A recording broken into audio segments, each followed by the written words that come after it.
I was 17 when they pulled Daniel's jacket out of the surf. I remember the salt stinging my eyes, the red and blue lights flickering over wet rocks.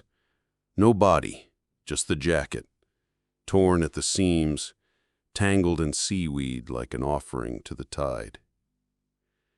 The sheriff patted my shoulder, said sometimes the ocean doesn't give back what it takes. My mother never put up a headstone, said she wouldn't waste marble on an empty grave. We all moved on, or pretended to. I packed my life into a second-hand truck and drove as far inland as I could. Every year I'd get a card from my mother, unsigned, a blank piece of paper folded twice. A reminder, I guess, that I still had something to come back to. I never did. Not until last week, when they buried her on a hill overlooking the same sea that swallowed Daniel. I stood there in my cheap black suit, staring at the gray water, wondering if my brother's bones were grinding in the tide below. When I got back to the house, the old place was exactly as I left it. Paint peeling from the shutters, weeds choking the porch, the salty damp clinging to every surface like a second skin. I didn't plan to stay, just sort through her things, call the lawyer, sell the ruin to some city fool who thought ocean air cured all ills. But then the phone rang.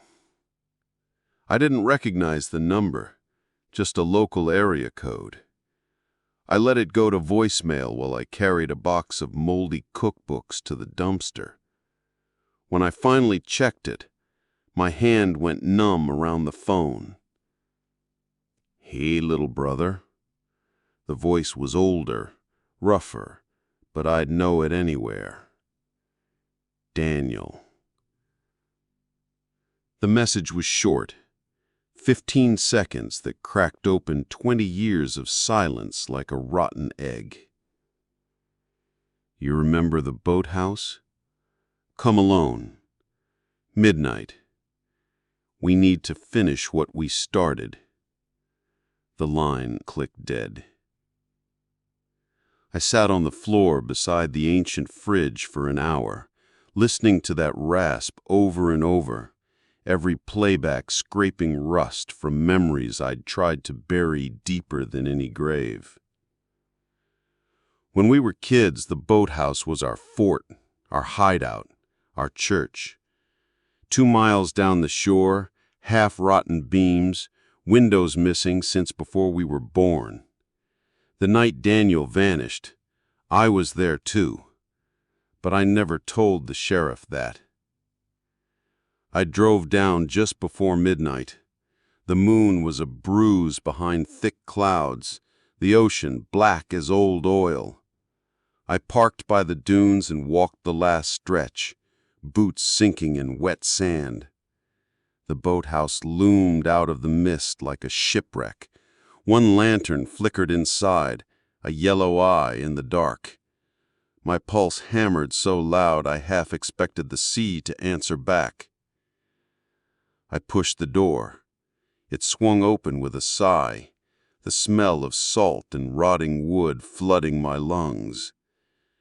And there he was. Daniel. Older, hollow-cheeked, beard like wire, eyes sharp and shining with something I couldn't name. He didn't smile, just stood by the window, half-shadowed, as if the wind would blow him away if he stepped into the light. "Still wear that old army jacket, huh?" I looked down, realized my hands were buried in the same pockets they'd been that night. "Is it really you?" I croaked. He laughed, a rough, broken thing that sounded more like coughing up glass than amusement. "You thought I was fish food, didn't you?" I wanted to say I didn't, But the lie caught in my throat. Daniel stepped closer. His boots made no sound on the warped floor. He smelled like salt, stale cigarettes, something metallic. "You ever wonder why they never found me?" he asked. I swallowed. My mouth tasted like brine. "All the time." Another laugh. He reached into his coat, pulled out a folded piece of paper. It fluttered between us like a dying moth. "Dad made me disappear. You were too drunk to remember, weren't you? You told him what you did, and he covered it up." My stomach flipped. "What are you talking about?" He snapped the paper open. An old police report, yellowed at the edges. My name circled in red ink. "You told him I was going to rat him out. About the money, about the boat." I shook my head. Memory flickered behind my eyes. Daniel shouting at Dad in the kitchen, me watching from the stairs, a bottle slipping from my hand, shattering on the linoleum. "You were always the golden boy," he said, stepping so close I could smell the stale whiskey on his breath. "He'd do anything to protect you, so he sent me out to the tide." The wind howled through broken boards. Somewhere outside, a gull screamed like a baby torn from its crib. I backed up. Daniel kept coming. "All these years," he hissed, "I waited for her to die, so I could come back and remind you. You think you're clean? You think you didn't bury me?" His hands were cold when they closed around my throat. "I lived with rats, with ghosts, because of you." I tried to twist free. His nails dug into my neck. The lantern swung wild, shadows spinning like vultures. "I called you so you could know what it's like to drown." He shoved me backward. My spine cracked a beam. Dust rained down like ash. His eyes were wild, black pits with no bottom. I gasped his name, choked. His fingers slipped. And then, a gunshot. Daniel jerked. His eyes widened, almost calm. He sagged against me, warm weight collapsing to the floor. Behind him, in the doorway, stood my Aunt Lydia, shotgun braced against her shoulder, breath fogging in the cold. She said, "Always cleaning up your father's mess." I stared at her, then at Daniel's body, his mouth open in a final question I'd never answer. She lowered the gun. "Your mother told me if he ever came back, he'd come for you too. You were always too soft to do what needed doing." I dropped to my knees. The sea boomed outside, an old god demanding sacrifice. I buried my brother once, in the waves. I buried him again in the rotten floorboards of the boathouse.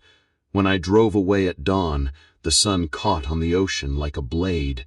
I didn't look back. Some stories stay buried. Some ghosts learn to swim, and sometimes the call comes again.